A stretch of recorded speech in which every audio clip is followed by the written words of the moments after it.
So we have a loosehead prop with us, Simphiwe Matanzima. Simphiwe, thank you so much for joining us today. Thanks for having me. First and foremost, loosehead prop. What is a loosehead? It's just in the setup of the scrum, the tight head is a bit tighter with the hooker. So the tight head scrums against the hooker and the loose head is a bit out. I think that's where the loose comes. Ah, okay. You're only scrumming against the tight head.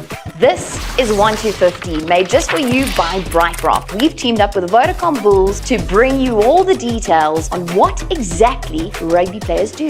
Are you just bullying people forward, or what is a loosehead's job? I think the core skills would be, first of all, it's your scrumming, then racking, then you add your X factor there. If you can get around the park, step a bit and carry the ball. I mean, it's the first time you, I guess, played in the front row, and was it something that appealed to you? Because it's rough out there. Fortunately, I've always been a big kid, so I did play prop when I was 9. Started as a tight head, then I only converted to loose head when I was 17. And converted, what does that mean? First train a bit because it's different. The scrumming is different, so you have to train at loose head, then eventually convert where you only play loose head. Okay. So you're not like a swinger prop that plays tight head and loose head prop. And you like being specific, eh? I feel like it's better for me. You can focus on the specific job. So what are some of the skill sets you need to have? I think as a loose head, you need to be able to get around the park. So you need not a big engine, but a good enough engine. You got to carry a bit, be able to offload, but not all the props offload that. I was about to say, those offloading skills. Yeah, do we work on that off air? We do actually at training. Okay. We always do increase our skill level, but yeah, I'd say those are the core basics of a loosehead. Get around the park, hit your rags, and then if you can offer something else, then that's good for you. It's an X factor. In training, do you go and I'm going to actually go work on those extras? For me, every training is, you first have to hone your core skills. So obviously you work on your scrumming, your racking, defense. Then you work on those extra skills that you add to the team, where they've been running lines, carrying properly, offloads and stuff like that. In terms of your communication, how is that, given that you have to get around the park and I guess potentially be good at offloading, but how must your communication be with the rest of the team given that position? If you train long enough as a team, you kind of feed off each other. So if you've played with me for long enough, you'll get a sense of what I like doing, So the more I play, I understand your instincts. So I react to that. So it's not necessarily a thing of we always have to communicate. I can kind of feed off your instinct because I know you and we've played together for a while. And in terms of, so you loosehead prop, so you're on the side a bit looser. Yeah. You've got the hooker next to you. Yeah. And then... Flanker on the side, then logs at the back. And how's the vibe between everyone there? It's very tight.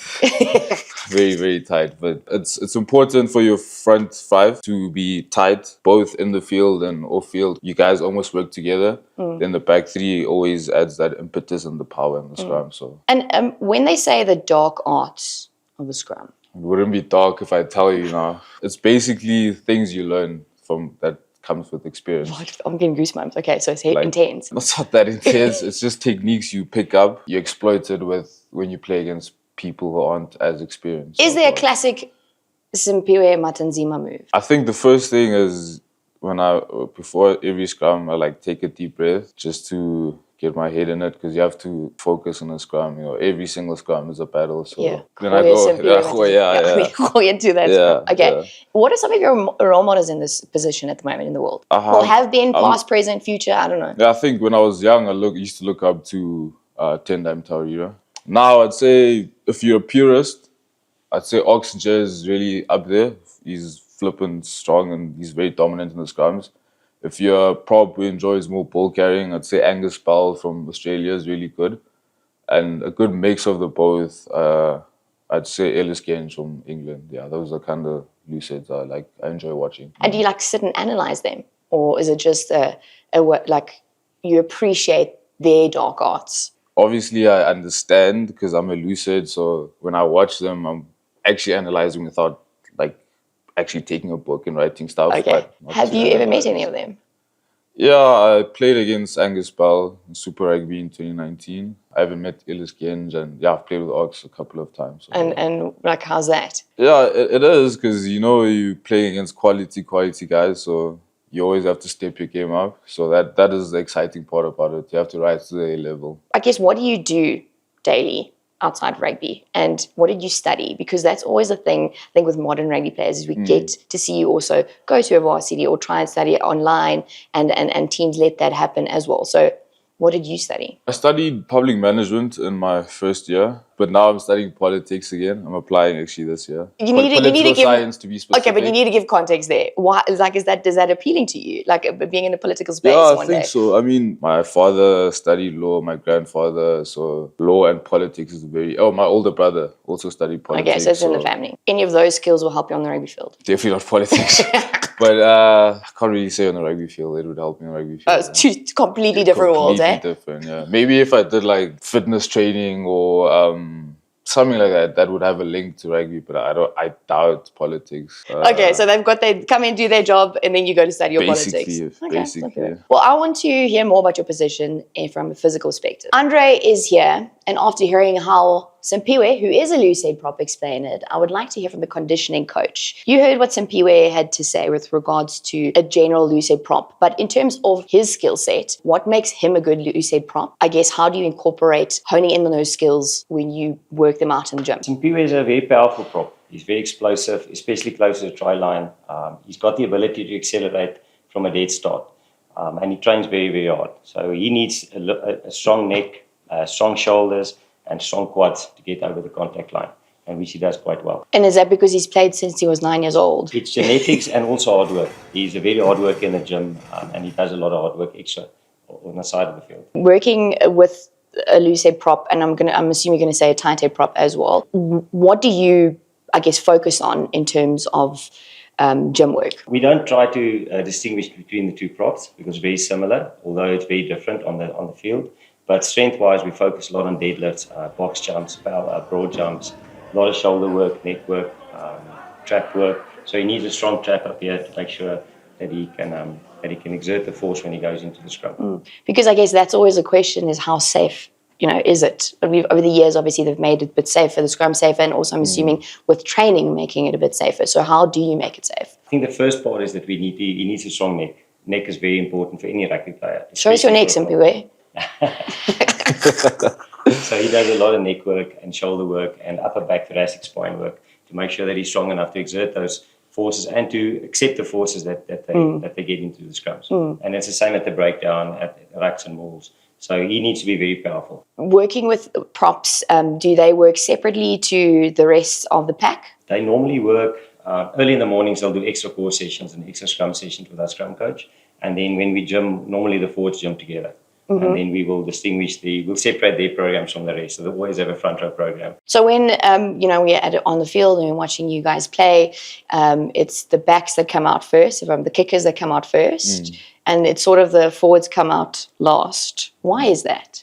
Is because you fixing them, strapping them, doing the things? I think the kickers are more the glory boys. They need more time to get their hair ready and get ready to play the game.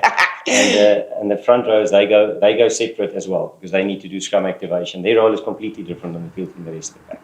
So they do extra activations on the field. You'll see sometimes we use elastic bands on the side to make sure that they get in the same positions that they're going to be on the field.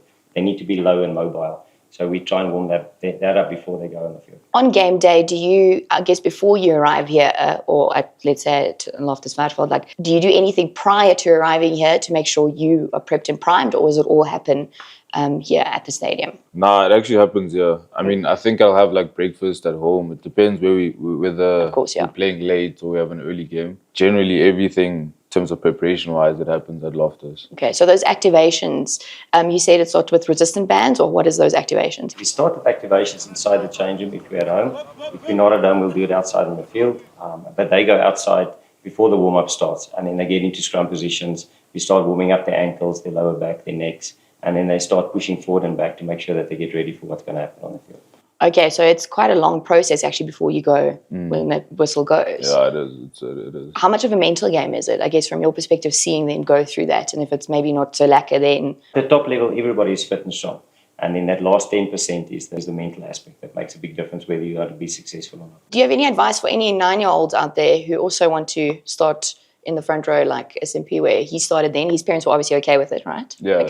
Baliki rugby, as you say, with the barefoot. But what would your, I guess, to ease concerns around, the potential dangers around a scrum and seeing your son be in the front row? I think first of all, you need a good strength program and you need a decent coach that understands the scrums and make sure your technique is 100% from a young age. If your technique is fine and you know exactly what positions you need to get into and what your bailouts are, then you'll be okay. So they just have to look at Simphiwe for technique, right? Exactly. Thank you, Andre. So I've got 3 very random questions for you, Simphiwe. And I want to know basically, can you play the bounce? Of all 4 seasons, which is your favorite and why?